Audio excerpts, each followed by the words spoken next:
ஆவியானவர் கொடுக்கிற கொடை அமைதி. அமைதி என்றால் என்ன? சத்தம் இல்லாமல் இருப்பதுதான் அமைதி என்று நாம் நினைக்கிறோம். அது வெளி அமைதி மட்டுமே தான். உள் அமைதி. எத்தனை பேர் அமைதியாக நம்ம இருக்கிறோம்? யோவான் 14:27 ஆண்டவர் இயேசு, அமைதியை உங்களுக்கு விட்டு செல்கிறேன், என் அமைதியையே உங்களுக்கு அளிக்கிறேன், நான் உங்களுக்கு தரும் அமைதி உலகம் தரும் அமைதி போன்றது அல்ல, நீங்கள் உள்ளம் கலங்க வேண்டாம், மருள வேண்டாம், உங்களுக்கு அமைதியை தருகிறேன் என்று ஆண்டவர் சொல்றார்.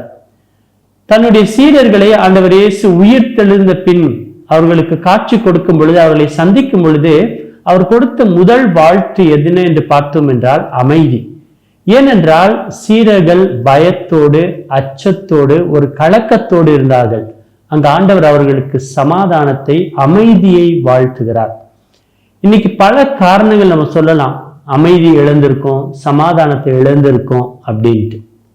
காரணங்கள் ஒரு பக்கம் இருக்கட்டும், ஆண்டவர் நமக்கு கொடுப்பது உண்மையான அமைதி. அந்த அமைதியை நாம் தேட வேண்டும், அமைதியின் மக்களாக இருக்க வேண்டும். அதைதான் புனித பிரான்சிஸ் அசிசியார் சமாதானத்தின் கருவியாக, அமைதியின் கருவியாக என்னை பயன்படுத்தும் என்று சொன்னார். அப்ப நம்ம வாழ்க்கையில நாம் சமாதானத்தை தேடி செல்வோம். ஒருபொழுதும் பிறருடைய வாழ்க்கையிலேயோ குடும்பத்திலேயோ சமாதானம் அமைதியை குலைக்காமல் இருக்க முயற்சி செய்வோம்.